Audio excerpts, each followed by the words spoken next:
Speaking of spooky times, we got this article pulled up here. Mm-hmm. And this is Strange Halloween Facts and Folklore by Seasonal Wisdom. That's the website, I believe. Yeah. Yeah. There's no Arthur name here, so Okay. that's what I'm going with. So this is in the spirit of the spooky season. Yeah, that's right. This whole month, we're going to try to be a Spooktober. Then again, Spooklore scrolls. it's been rare that we have not been at least a little spooky. Right. Most of the things are at least a little bit spooky. Yeah, just a little bit. So we're going to be even spookier.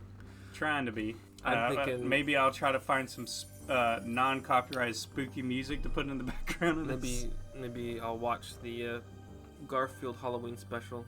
Yeah. And that's super Well, spooky. have you seen the creepypasta for that? No. That's on a whole nother level. Maybe we'll cover that at some point. Now you told me about it, maybe. Well, we'll cover that on another episode. But today, Halloween has many old, strange traditions that you probably didn't know. Take a trip back in time and hear about some of the fascinating folklore. All right, let's see. All's Hallows Eve, or Halloween, with an apostrophe between the E's. Ween. I guess een is evening. Right. Halloween evening? Hallowed evening. Right. Okay. Hallows Eve. I guess I could have looked at the one before it.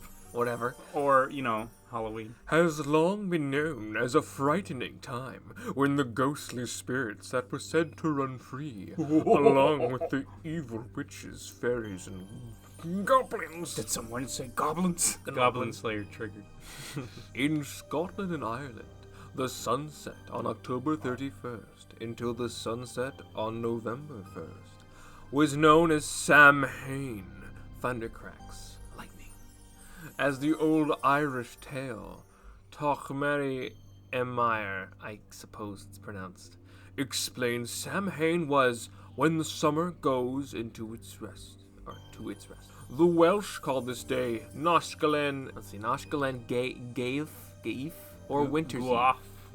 Winter's Eve. Gaeaf, take it as you will. Winter's Eve. The next day, Calan Gaeaf was their first day of winter. As nature starts to go. Yeah. I used that spooky voice, but it wasn't that spooky, so. Mine's always spooky. People are scared. Everyone runs away when I talk to them. They must be scary with my voice. As nature. Here we go. Oh, this voice. As nature starts to go into Pull up the subtitles. And the outside world often looks dead and dreary. It's understandably why anxiety and fear would settle into the hearts of earlier cultures who had to survive until next year's growing season in spring. Along with evil spirits, the souls of the dead, especially of family ancestors, were believed by many cultures to be wandering around now too. I mean, yeah, I guess it's terrifying back then, winter, It's basically like do or die. It's getting cold, like the whole look of the outside's dreary. As you slowly watch your rations deplete, hoping that it'll get warm soon. Old school houses had all those creaks, and you had wind blowing in, so you had all the whistling. You have to board up the windows, you have to save up enough candles to light up the night, because then there's no light, because you boarded up all your house. Yeah, probably the fear of starving to death would be... Yeah. The fear of animals looking for... I guess bears would be asleep. Yeah, it was like when we looked at the whole werewolf thing, the history of the werewolves back then. How so? Well, just like they had wolves attacking them. Oh, yeah. That's a good point. Then again, there's a lot more hunters back then. Yeah. So they're better than we are. Yeah, that's true. We can just call animal control. In Wales, the family would place a bit of food on the windowsill for their ancestors. They asked for protection on this evil night and encouraged them not to haunt the family. So it's almost like Christmas. Yeah. Hey, Grandma, don't eat us. Here's your favorite fudge. I could just eat you up, little one. Oh, no. You could talk to Grandma. Yeah. But she's dead. Along with a drawing. Double crosses. Somebody double cross somebody? Yeah, it's like a little tic-tac-toe almost, but with missing a line. Along with drawing double crosses, as in this vintage postcard. You're gonna have to put this up. If you wish to keep the witches out and be safe on Halloween, draw a double cross on the sill where it would surely be seen. And then there's like a whole bunch of these like cartoon ghosts chilling at the window. Just one that's way spookier than the rest. Yeah, and then it's just like two girls, I'm gonna guess, behind a shower curtain. I think it's just the window curtain. Oh, okay, window curtain. Which could burn easily from those candles. Yeah, right. And also, someone just made a cross. It's like, that's not enough. Super cross. Oh wait, you could see their hands reaching underneath it. Yeah, but look, they're the reaching cross underneath the stops them. Yeah, they're trying to reach inside. The Omega cross. Mm-hmm. I gotta come back, bud. Double Jesus. These included the placing of food on the doorstep to appease any witch who might approach the house, putting salt in the keyholes, which probably ruined the keyholes. Yeah, right. It probably rusted your keys and your locks. I can't turn the lock now. The safe locking up of all domestic and farm animals. Can you imagine being like a locksmith back then? You know, like, did you just put salt in your keyholes? Are you kidding me? Dang it, Karen. Why? Then again, here's a thought. If maybe the superstition was made by locksmiths. So you can be like, yeah, that's right. You got to put salt in them. Oh, you wrecked it. Oh, you got to buy another lock. A deal between the locksmiths and the salt sellers. Yeah. Also, though, if it froze, couldn't salt melt the ice? So that might be actually good in some ways. Perhaps. I don't know how old locks work. Locking up your animals. The killing of a cockerel and hanging of its tail feathers on stable doors. Oh, I thought I was going to say a cockroach. I was like, well, I'm all right with that. A cockerel? I believe that's some kind of chicken. Chicken. Here's another one. Here's the... Oh, okay. See that word? Let's see. Cambridgeshire Customs and Folklore. I don't feel like that shouldn't be one word, but sure. Okay. So, okay. So on this night, young women often use mirrors and a variety of complicated rites to revere their future lovers. The face seen in the mirror was the person she would eventually love. Is it me? It's me, isn't it? Yeah, it's me. I'm the person. My twin? No.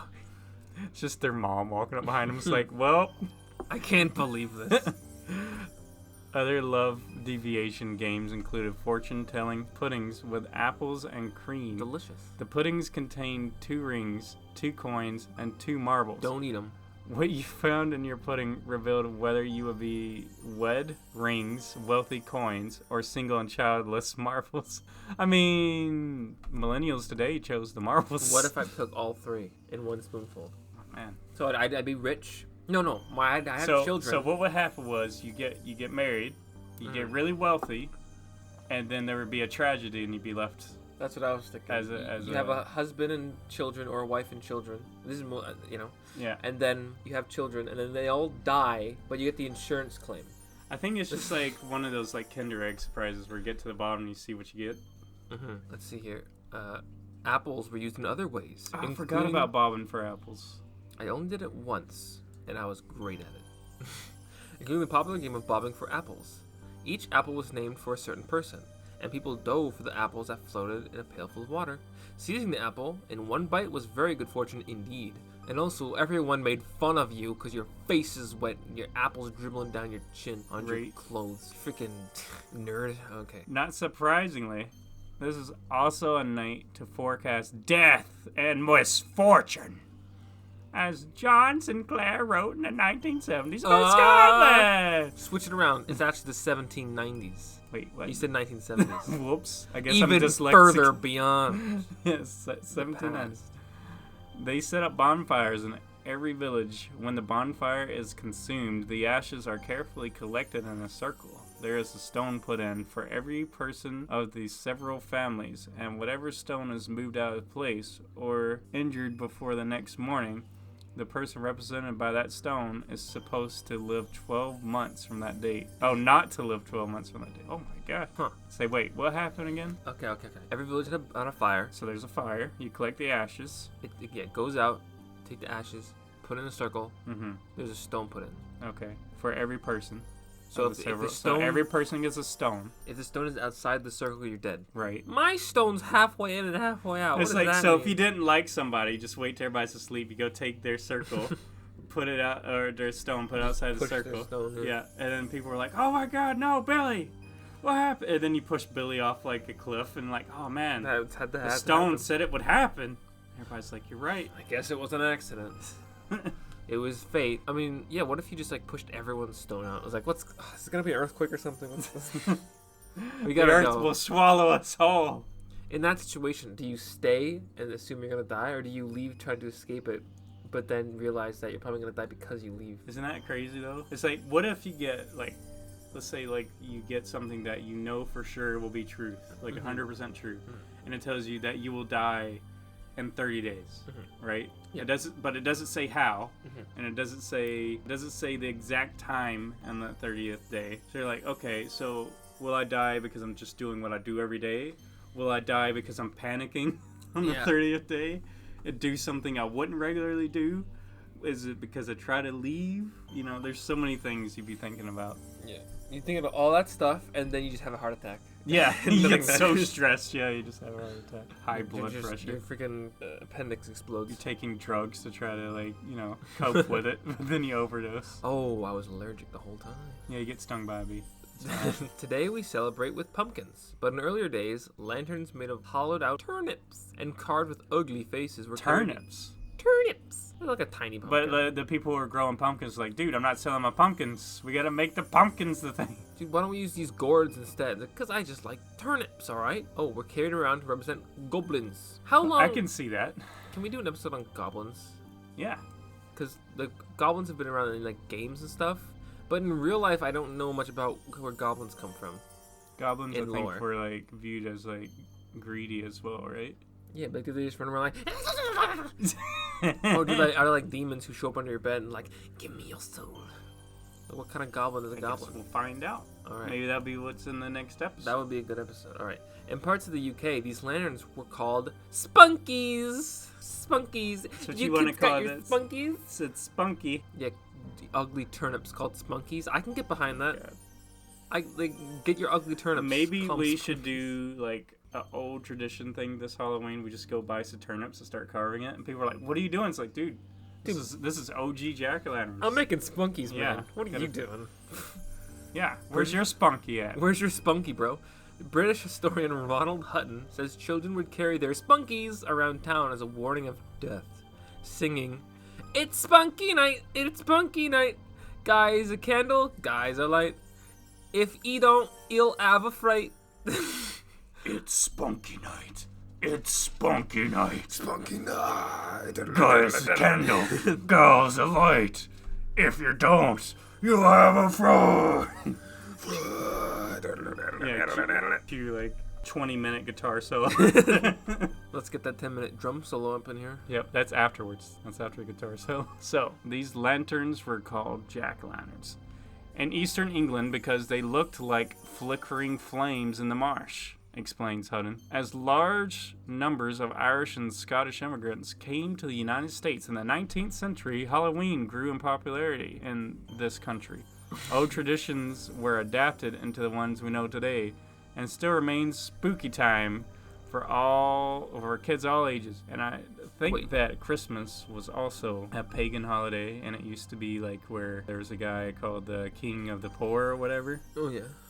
And like they would go around like getting drunk and going to rich houses asking for stuff, and if they didn't give it, they would trash their place.